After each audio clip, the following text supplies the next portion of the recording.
This Torah class is brought to you by TorahAnytime.com. Okay, Bruchim Abam. Welcome everyone. Thank you everyone for coming. We'd like to welcome all of our Torah Anytime viewers.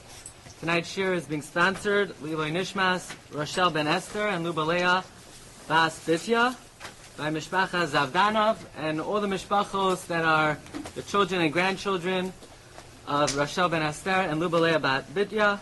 Also Liloi Nishmas, Yisrael Ben Bluma and Moshe Ben Bluma. All of the neshamas should be Vayeitzey Shiurim for their respective families, for Simchas and Nachas, Parnas V'Revach, good health. Yimalei Hashem Kol Mishas Libchem L'Toiva, Abiyas Goel Tzedek. Okay, so we have a very interesting topic tonight, and we could even say that this topic is not for a general audience. It's a very sensitive topic, and we're going to get right into it.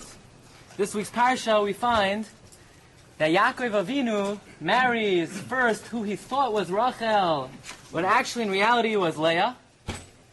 And then Yaakov Avinu decides he's going to marry the woman who he thought he was going to marry from the beginning, and that is Rachel. Yaakov Avinu marries two sisters. And the Ramban is bothered by the following question. And the question is, if in fact the Avos kept the entire Torah before it was given. We know Avram Avinu kept the whole Torah before it was given. Avram Avinu ate matzah and Pesach. Chazal say Avram Avinu even kept Erev Tavshilin. And Yaakov Avinu kept the whole Torah before it was given. Yaakov Avinu even learned Torah consecutively for 14 years. He did not sleep at night. How was Yaakov Avinu allowed to marry two sisters? That is the question of the Ramban. Okay, got it? The Ramban wants to know, how could Yaakov Avinu marry two sisters?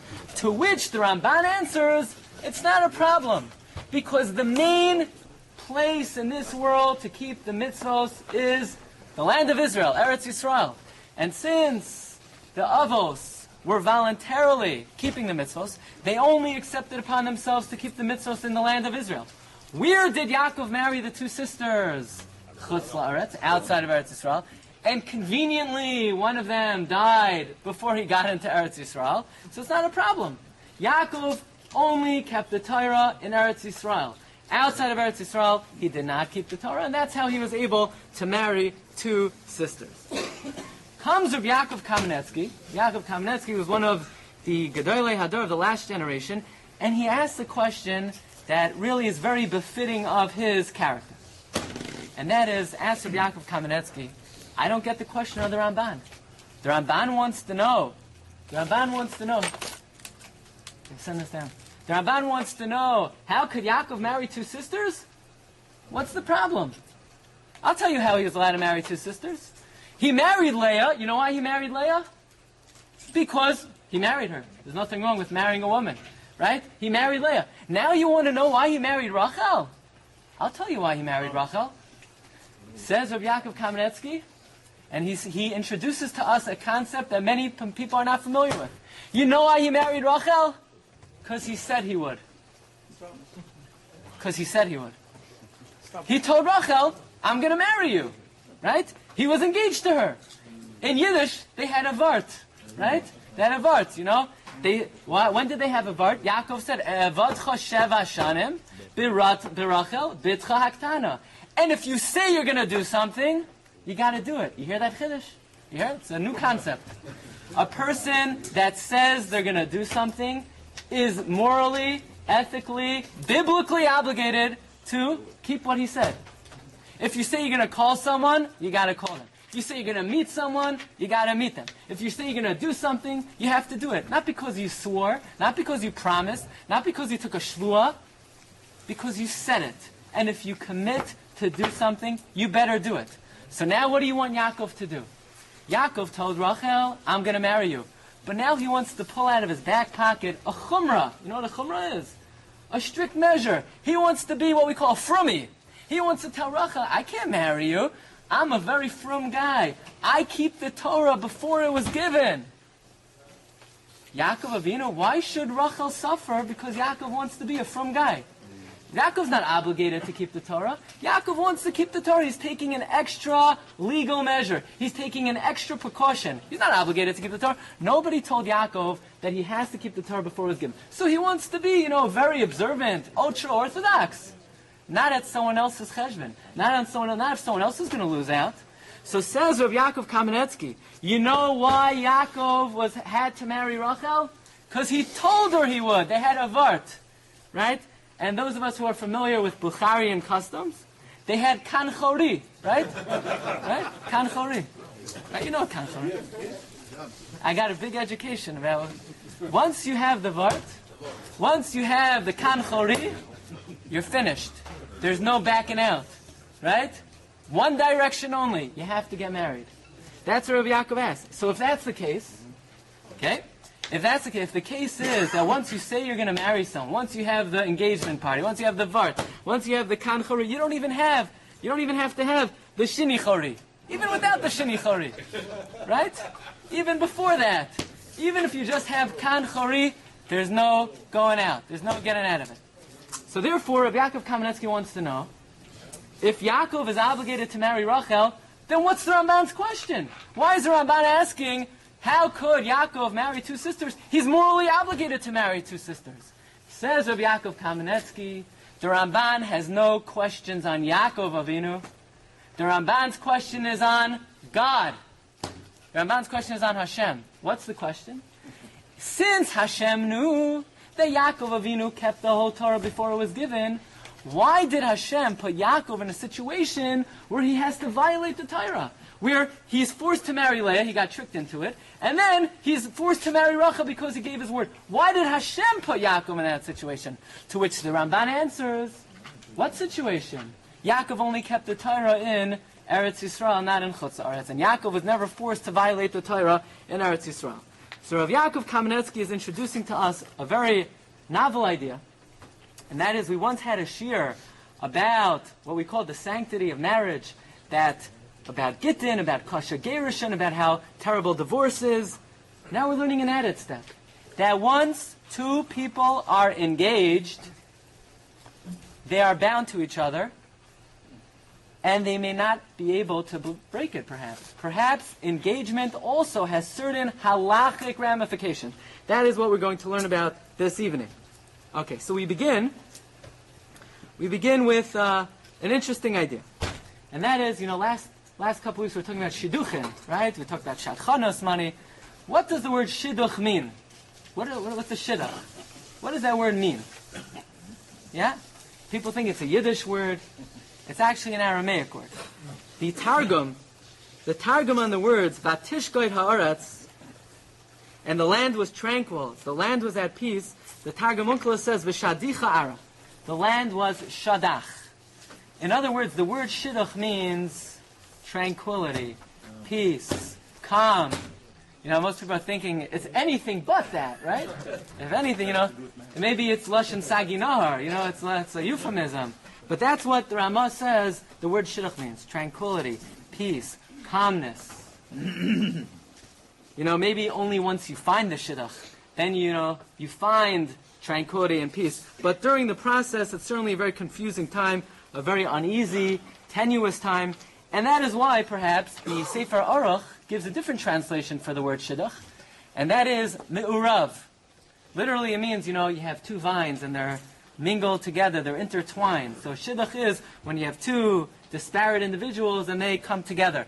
But me'urav could also mean confusing, So on the one hand, a shidduch is a time of confusion, but once you got it down, once you found it, it's a time of peace of mind.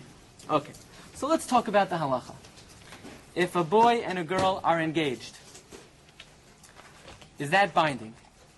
Now, in the olden days, at an engagement party, at a vart, even at a kan chori, going back many hundreds of years, they wrote tinaim at a vart. They wrote tinaim. Tinaim means you would write a formal arrangement that both sides agree to commit themselves to get married, and the boy's side is going to give, 100 chickens to the girl, and they're going to give her fur coats, and they're going to give her, the leather, machzorim, everything she wants, and 2 shetels, And the girl commits to give the boy, he's going to sit and learn, he's going to get his rent, he's going to get insurance, he's going to get a chasen shas, a shulchan aruch, a watch, right, cufflinks, a menorah, esrog box, all this stuff, right? That's what, yeah? And they wrote it down. They wrote it down on a document. These were Tanaim. Besides that, they wrote in the Tanaim that if any side reneges, you have to pay a fine, a major fine. Okay? So certainly in the time that Tanaim were written, the halacha is, and it's brought down in the Sefer Nesun Kal Chasam, Asar levato shiduchim ayidei echad hamishudachim. If one side wants to renege, boy and girl, they get engaged, and one side wants to back out, they're not allowed to. That's it. You can't back out. You can't back out. Unless it's mutual. Unless you have the consent of both parties. Why? Why? Why can't you back out? So, another very interesting idea is, what if, at the time of the Tanaim, they decided they committed themselves. The girl is going to give the chasan, a silver esrog box. Could the girl's family renege? So you say, well, of course she could. Well, what happened? They made a kinyan, right? They made a formal acquisition. They picked up a pen and they made a legal transaction so that the girl committed to give the boy a certain gift. So what? That's called asmachta. You know what asmachta is? Asmachta is when you make a kinyan, when you make an acquisition, because you don't really think that there's any possibility of something happening. For example, if let's say somebody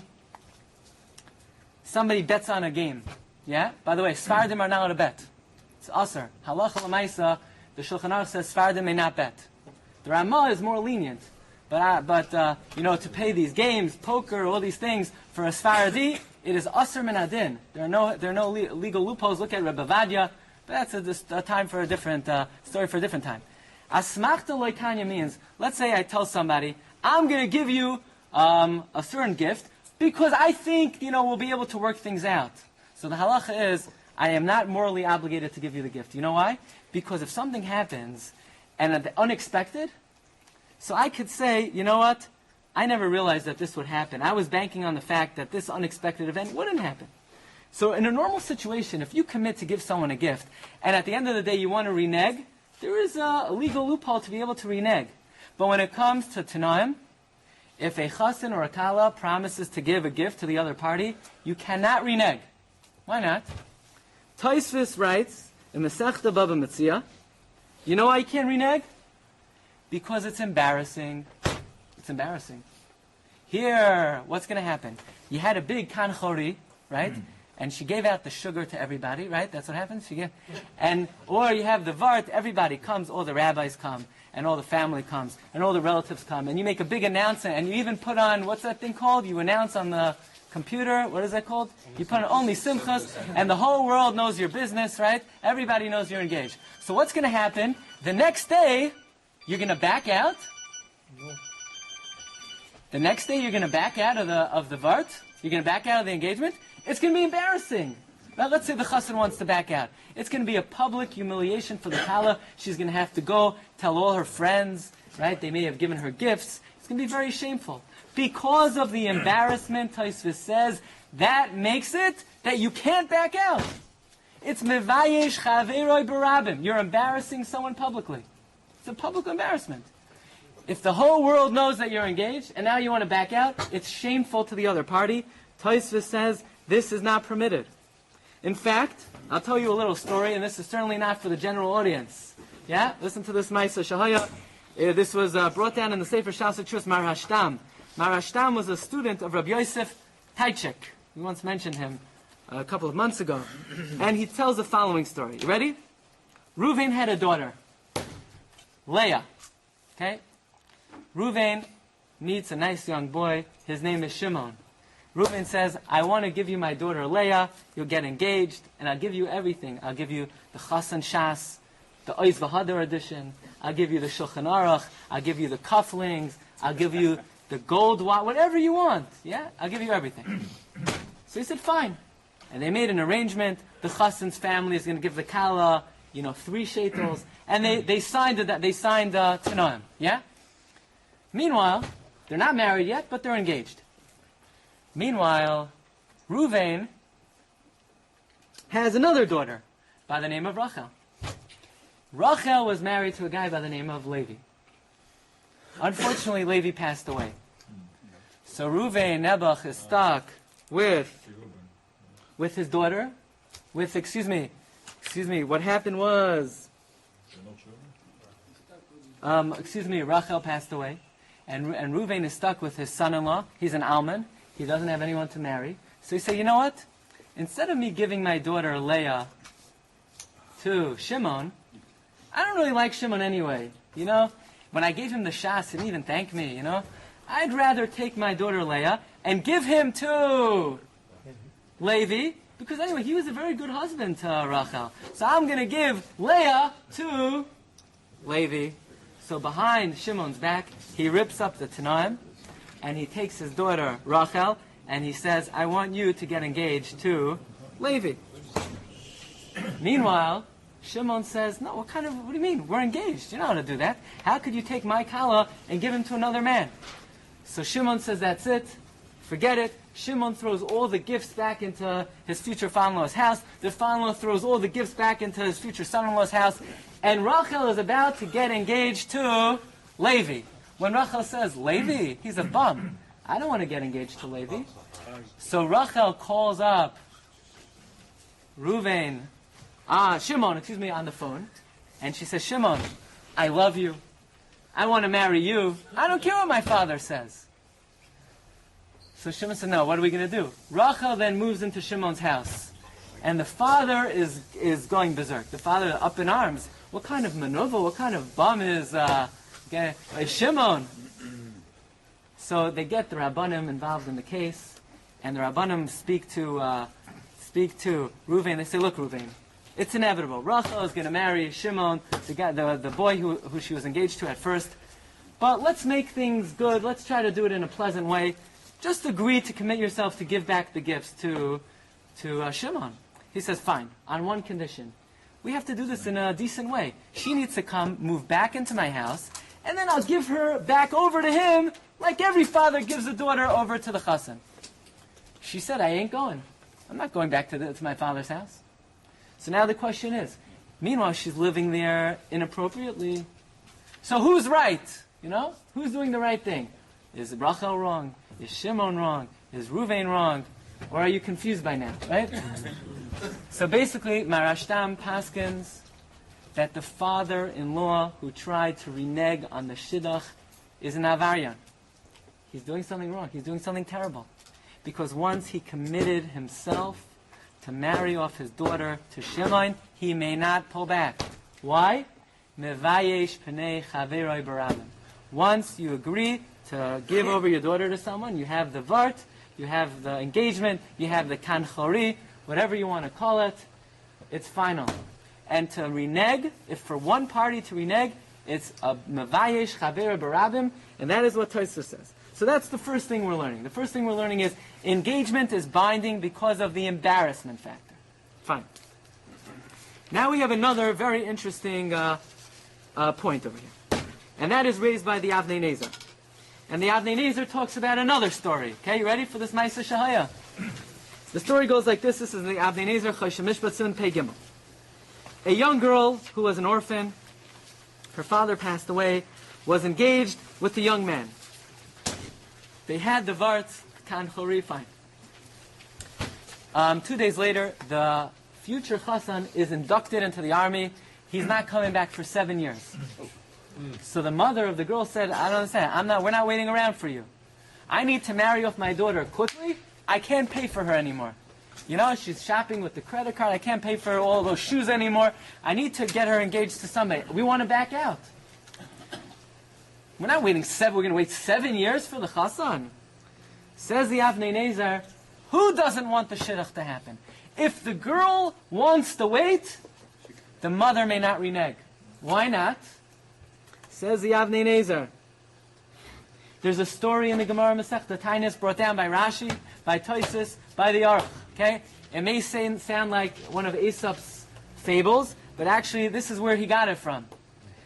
Tosfos, Rashi, the Aruch bring down the following story. There was a girl. She was very thirsty. She was walking down the road, and she sees a big pit of water. She lowers herself down into the pit, and she's scooping out the water. Now she needs to get up, but she realized the pulley broke. She's stuck in the pit. A guy walks by, Prince Charming comes by, and he looks down. He says, "Who's in there?" She said, "It's me. Get me out of here." He said, "Only if you agree to marry me." So he pulls her up. She says, "Fine, I'll marry you." And then they say, "But, there are no Edom here. Who are going to be the witnesses to testify and make sure we keep our end of the deal?" So just then, a weasel was passing by. So the guy says, "You see that weasel? He's going to be the first witness. And you see the pit? The pit is going to be the second witness." Okay. What happened? She was a good girl. She's waiting for him to come back and marry her one day. Meanwhile, he forgot about it the next day. He married somebody else. They had a child. The boy is born. After a year, a weasel comes along, bites the boy dies. They have another son. A day later, the son falls into a pit, the son dies. The mother comes to the husband, and the mother says, "What's going on here? If the kids would have died normally, so I would have been matzdik as hadin, I would have justified, maybe we sinned, but they died with such a misa meshuna in such a unusual way. What do you do? What do you do?" So he told her the whole story, how one time, a long time ago, he committed to marry a girl, and the witnesses were the weasel and the pit. So she said, "No, I'm not your bashert. You need to go marry that girl." Okay, that's the story that Rashi and Tosfos bring down. The Aruch adds a few details. Meanwhile, this girl, she was a big catch. Everybody wanted to marry her. And every time, somebody wanted to marry her, she said, no, until people started attacking her. So she had to act as if she was epileptic, and she was a hunchback, and, people stayed away. So one day they get a knock on the door, and this guy opens up, he comes to the door, "Who's there?" "I'm your chassan." "Get out of here." She makes believe she's a hunchback, and she's epileptic, she's doing crazy things. He said, "No, don't you remember me, the guy with the weasel in the pit?" All of a sudden, she stands up straight, she's beautiful, and they get married happily ever after. Says the Avnei Nezer, what do you see from the story? If you tell someone you're going to do something, you better do it. You better do it. He promised her that he's going to be faithful to his word, and even a weasel in a pit were the witnesses and came through for him. Says the Avnei Nezer, if the girl doesn't want to wait around, that's her choice. But for the mother to instigate and try to say we should break things up, she has no right to do that. You need to be faithful to your word. So that's what the Avnei Nezer says. Another reason why the engagement is binding. Why? Because you gave your commitment. You gave your faith. Now there's another idea that may come as a surprise to many people, and that is the same way one is not permitted to marry two women. Right? You're not to marry two. There's Cherem de Rabbeinu Gershon. Yeah? No, really, you can't marry two, right? You can't do. Right? Rabbeinu Gershon made a Cherem that a person cannot marry two women. The Rishonim also made a Cherem that you can't break an engagement. You know that? It's the same. The Mordechai in Masechta Yevamos, in the same breath that he talks about the Cherem of Rabbeinu Gershon, he talks about the Cherem of the Rishonim, that you cannot break an engagement. Whose Cherem? Which Rishonim? The Marsham writes in Chelek Daled, Kuf Nun Beis, Rabbeinu Tam and the Rashbam. Can you imagine? The biggest of Rishonim. The biggest of the Rishonim. Rabbeinu Tam, the Rashbam, put a Cherem, cannot break engagement. Yeah? Says the Rashbam, the Marsham, this is a takana that the Bezdin HaGadol in Yerushalayim was masakein. You can't break it. The same way, a person can't say, you know what, two women, that's for most people, not for me. Right? Would anybody say that? The same thing with engagement. It's a takana, it's a cherem. You know how many rabbanim you need to break it? You only need 150. For cherem, the Rabbeinu Gershon, you need 100 rabbanim. For takanas hakihila, you only need 150 rabbanim. Okay? So you say, okay, all of this is antiquated. This is all old-fashioned. You know why? Because this is all in the time that they used to write Tanaim. They used to write formal agreements. But today, what do we do at Avart? You eat cake, right? and you bring in a special cake from Borough Park with the cream in it, and you pay $80, that's all you do. Right? Nothing more than that. Or a kanchori. I mean, okay, it's very nice. You give out sugar, right? How much does the sugar cost already? Right? It's not. Like candy. Okay, it's a little bit more expensive, but it's still not, is it binding? Chocolate. Right? But there's no, you don't write anything, right? There's no sofer. So you'll say, in the olden days, when they used to write Tanoim, you had a cherem, you had, but now, nobody's giving their word, nobody's promising anything. It's just, they think it's time to get engaged, and, how many times could they go out already? How many times could they go to the same, to the same lounge in the Brooklyn Marriott? So they decide they're going to get engaged. But is anybody committing to anybody? And then, did anybody, take a pledge? I commit. So what's the halacha b'zman hazeh? Is a person allowed to break an engagement today? So let's look what Rav Moshe Feinstein writes. Now Rav Moshe Feinstein is writing about a completely different topic. He wants to know like this. A boy and girl are going out, and you're interested in that girl. Are you allowed to, try to steal her, you call her behind his back, and you're going to go out with her without him knowing about it? Are you allowed to do that? Or is that, like, ani hamahapich b'charara? Right? Imagine if, we ordered from Carlos and Gabby's today, right? Imagine if there was a guy intercepting all of Carlos and Gabby's phone calls. Oh, you want fleischiks? No problem. And they intercept all the phone calls, and they bring food that you were going to order from Carlos and Gabby's. Right? They can't do that. It's ani hamahapich b'charara. They're undermining someone else's business. So if a person is going out with the girl, can another guy come along and, steal the girl? At what point could you not, at what point is it the other guy's? What point is it his? So Moshe Feinstein says like this. They went out one time. Doesn't mean anything. You could, a Yarei Shamayim should not get involved in somebody else's, shidduch process. But if somebody wants to and they feel, that's the one for her, you're allowed to. If they go out twice, you're allowed to. If they go out 100 times, you're allowed to. As long as they have not officially announced the engagement. But once the chassan and kala announce the engagement, you don't need tanoim.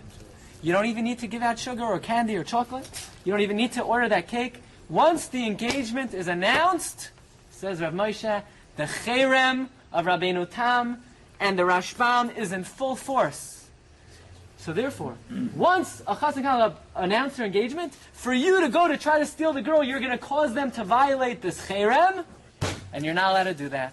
So Rav Moshe is paskening halacha l'maisa today, even though we don't write Tanoim and there's no formal kinyan, there's no formal arrangement. The engagement is binding. Why? Because people know about it. People know about it. Doesn't matter. Ashkenazi, Sephardi, it doesn't matter what you do. Even if you say we're getting engaged, but you know what, I'll decide later. Once the word is official, once you put on only simchas, once the word gets out, it's over. Cherem. Unless both parties agree. Okay. Are there any times that it's permitted to break a shidduch? So we're going to see now, whatever we're learning today, where mispalel should only be lahalacha v'loy lamaisa. Nobody should know of such things. All the shidduchim we enter should be chad kayam, shor v'kayam, should be b'shatov u'matzlachas, and they should bring everyone bracha v'atzlach. So what we're learning today should be purely academic, right? What happens if the chassan is mekolkol ma'asav? He becomes a bum. He becomes a bum. Not if he was always a bum. He becomes a bum. The Shulchan Aruch writes in two places, number 17, number 18, in Yardei Reish Chav Ches, Even Ezer Simenun. Let's say a person swears. He swears to somebody. He says, I swear I'm going to give you my daughter as a wife. And then he finds out the chassan is a bum. Yeah? What does that mean? He's mesachek b'kuvya. He doesn't have a normal job. He makes his money on mesachek b'kuvya. Yeah? You don't have to keep the shvuah. It's batal. The shidduch is off. You're not bound by the shvuah. If the chassan is mekolkal ma'asav, if the chassan becomes a bum, the shidduch is off. You could break it. Unless she wants it. Unless she's also a, Thank you. Now, but be very careful. Okay? I'll tell you a story. Now, had the story not been in the Noda B'Yehuda, this would certainly not be for a general audience, but this is in the Shalas Tshuvas Noda B'Yehuda. You ready for this? Basically, Chassan and Kala get engaged, and the Kala comes screaming. The Chassan tried to be ma'anis me. Chassan tried to rape the Kala. So they come to the son of the Noda B'Yehuda. This should be a classic case of Mekol Kol Masav. The Chassan became a bum. Because, by the way, not only is someone who's engaged, they can't even be in the same secluded room as the Kala. Right? Yichud is Asr. Can't even, a Kala, right? If she's a Nida, it's Isser D'Oraisa to lay hands on her. And the Kala comes with this report that he tried to be ma'anis her. So the son of the Noda B'Yehuda paskind, you can't be mavatal the shidduch because of that. Because he tried to, but he didn't do it. He didn't do it. So you say, but he's obviously a bad guy. Well, maybe he would have done tshuva right before. That's what he said. What do you mean? But he was secluded in the same room as her. What kind of ben Torah is he? Right? It's Asr. Noda B'Yehuda says, unfortunately, not everybody knows the halacha, that it's absolutely forbidden for two people, even if they're engaged, to be secluded in the same room. And therefore, as terrible as the thing he tried to do, what are we going to do? We're going to punish him for his machshava, for his bad thoughts? He didn't do anything. She was smart enough to scram. Nothing happened. What? Because he demonstrated one time that he wanted to do something? So the next day he went back to yeshiva and he learned the Blat Gemara, and hopefully he won't do it again. Okay, surprising, right? Says the son of the Noda B'Yehuda, B'chlal, you can't break the shidduch. You know why? Who said he tried to be ma'anis her? She said. She's not a kosher witness. She's only one witness. And it's relevant to her. She's nagei b'dava. She's not believed. We don't believe her. We don't believe a word she says. And therefore the son of the Noda B'Yehuda says, ultimately he says he could break it for other reasons, but I'm just giving you an illustration. Just because the guy one time in the middle of learning Gemara went downstairs to have a coffee break, and he's not the next Chazon Ish, doesn't necessarily mean he's Mekol Kol Masa. Okay. Now what we have over here is something very fascinating, and that is we have a whole long laundry list of possible reasons that the poskim discuss of why it would or would not be permitted to break a shidduch. I'll give you an example. Everybody told the Chassan she was 26 years old, right? Turns out she's 69. Yeah? So is that, or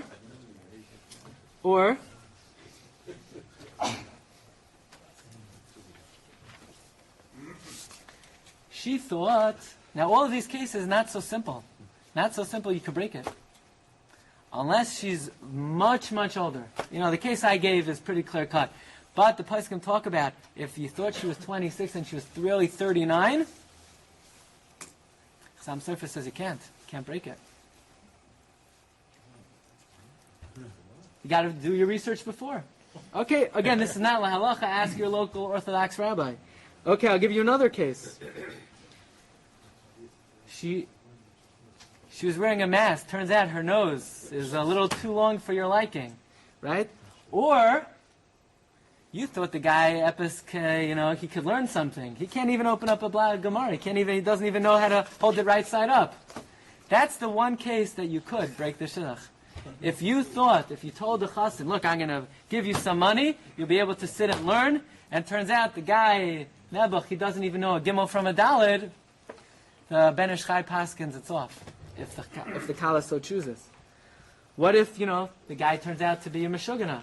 So obviously in that case, but the poskim discuss literally dozens and dozens and dozens and dozens of potential cases where maybe yes, maybe not. Okay. Rabbi said we're going to conclude this shiur with one of... just give me one more moment. What about if both parties agree to break the shidduch? Should they, or is it better not to? It's still better not to.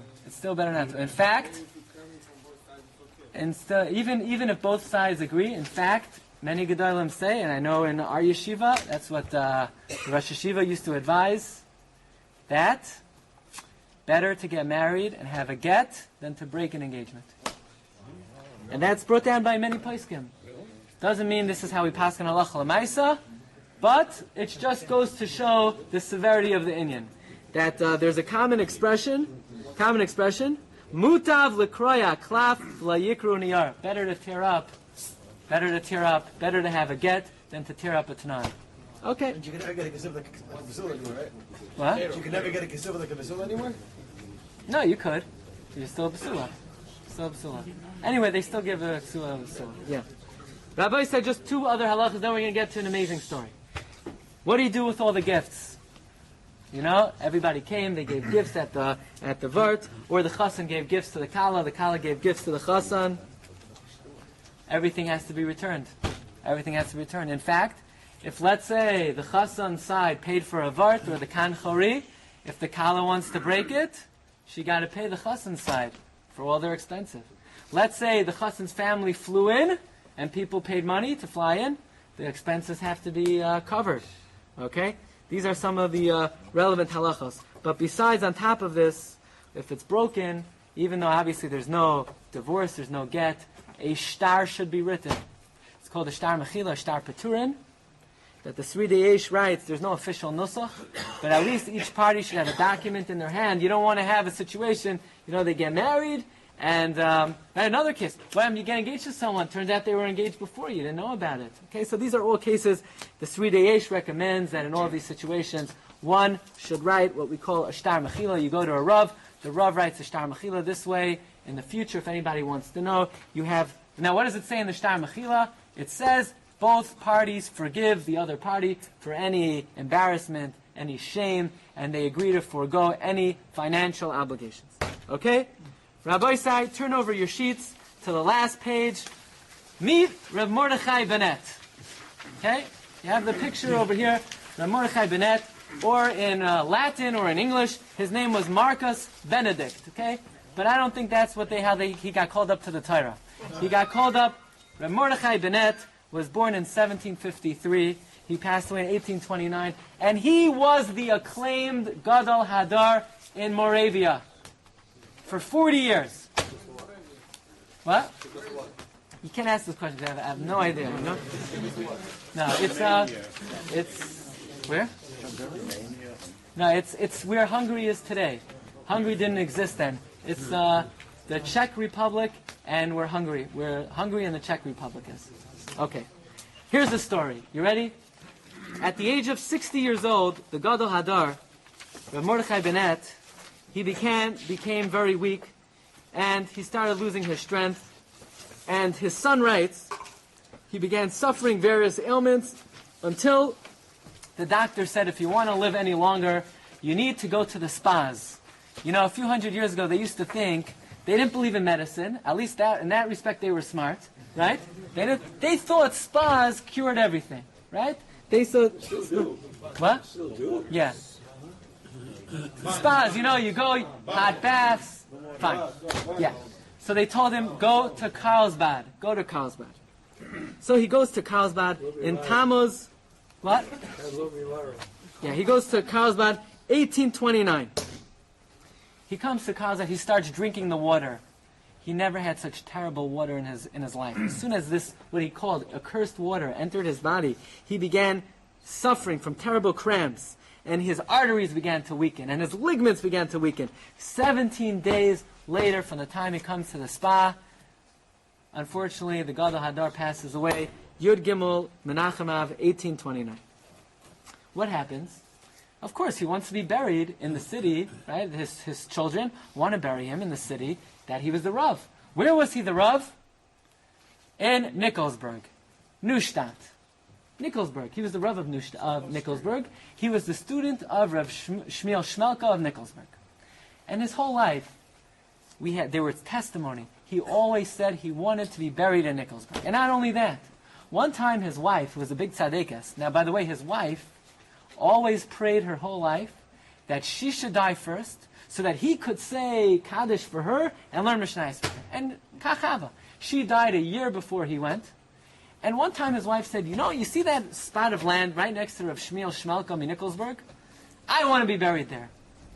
That's what his wife says to the Rav. The Rav said, no, that spot is for me. I want that spot. You'll be buried next to my feet, he says. You'll be buried. Fine. So he passes away, and everybody knew he wanted to be buried in Nikolsburg.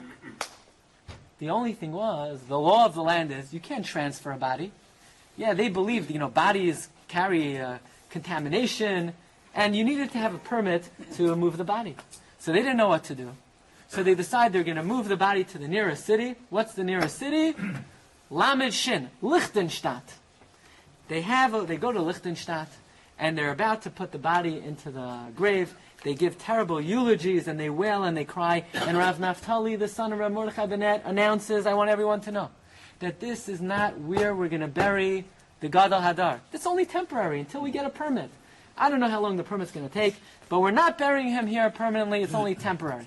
He makes that announcement before the burial. He makes that announcement after the burial. And after the burial, Rav Naftali, together with the Rabbanim in Nikolsburg, they set out to try to get a permit to move the body to Nikolsburg. First, they go to Wien, somewhere in the Austrian Empire. They don't want to give the permit. Then they go to Prague, and they get a permit. And the permit says like this: you can move him, but you need to first put his body in a coffin. And before you do that, you need to defumigate the body with all kinds of oils and spices and minerals. And then you need to take the coffin and defumigate the outside of the coffin. Then you need to put that coffin in another coffin.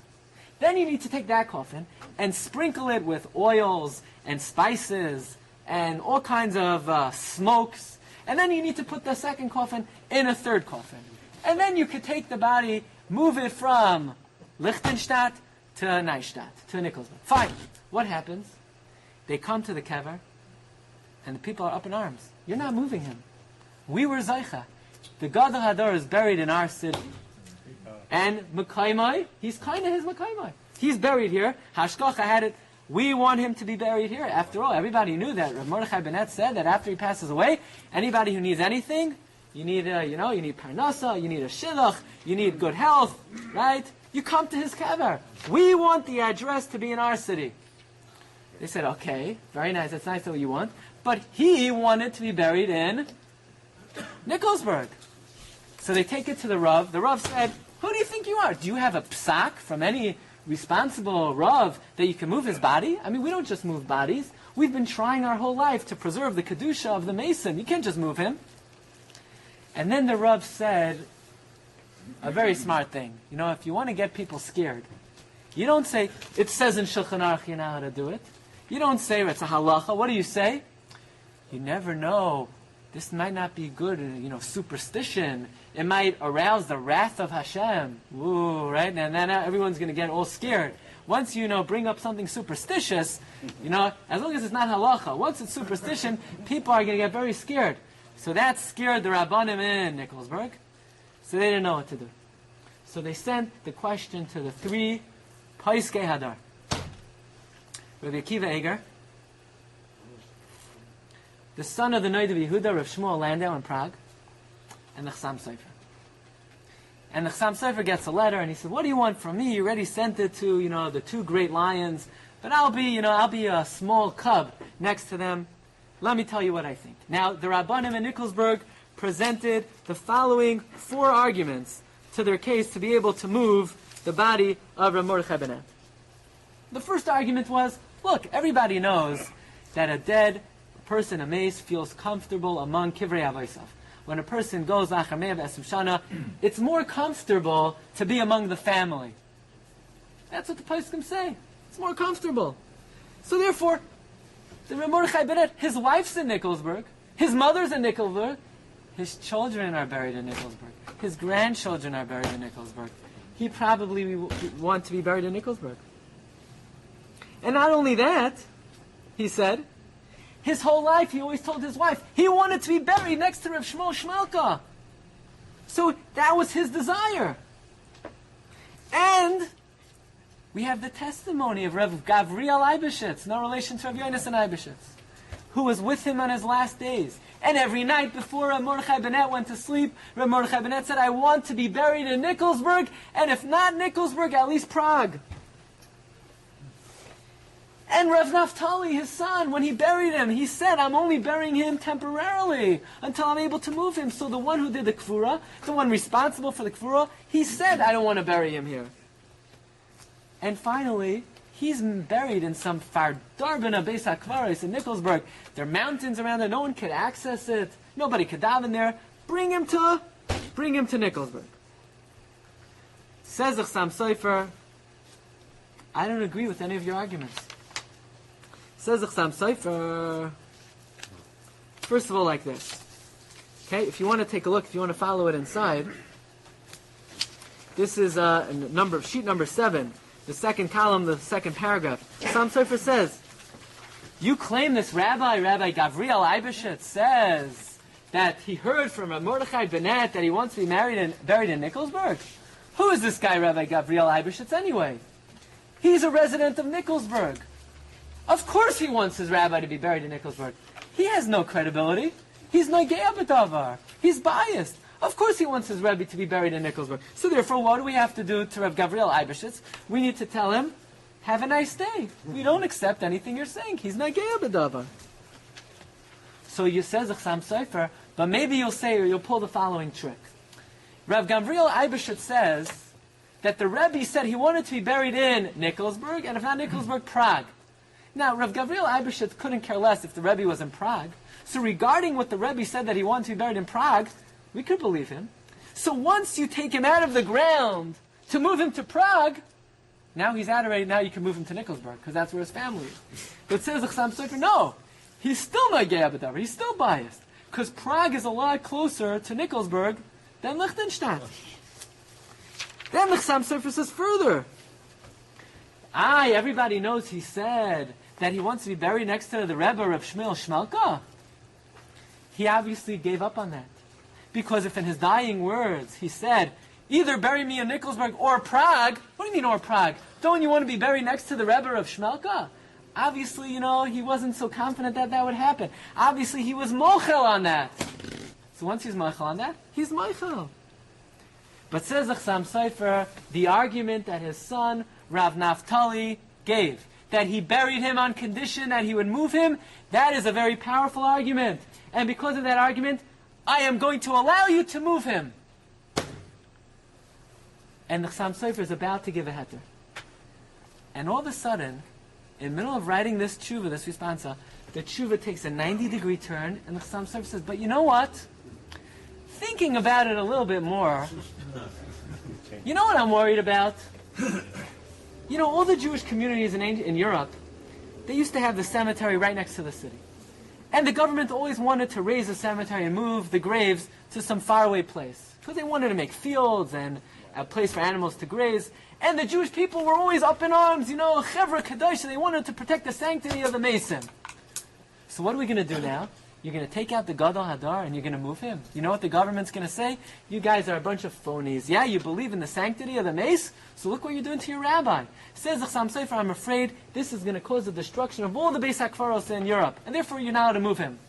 But, thinking about it again, if you could make sure that they'll realize this is just a one-time dispensation, then you could do it.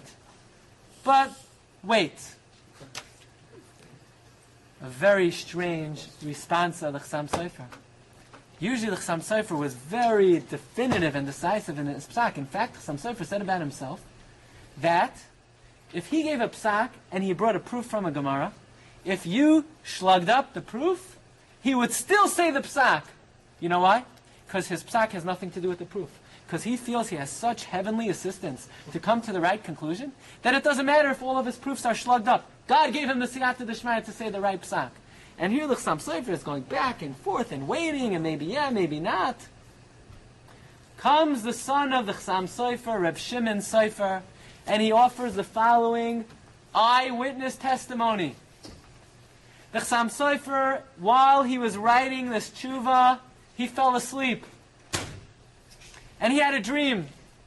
And in the dream, who came to him none other than Reb Mordechai Bennett. And he says, Chassam Sofer, I want to tell you something. Your psak is correct. You're allowed to move me. But not yet. Because many years ago, I was engaged to the Rebbitzin of Liechtenstadt. And we were engaged for 7 months.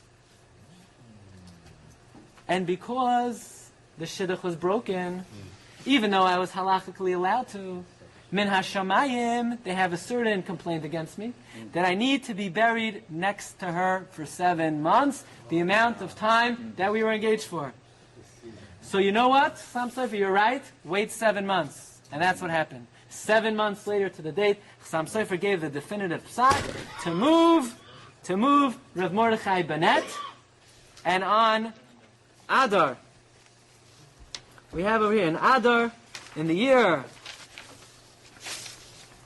Tuf Kuf Peites, actually it was then the year Tuf Kuf Tzadi, Rav Mordechai Bennett was moved 7 months to the day after the Chassam Sofer received word from Rav Mordechai Bennett that it was time to move. Now there are different versions of the story.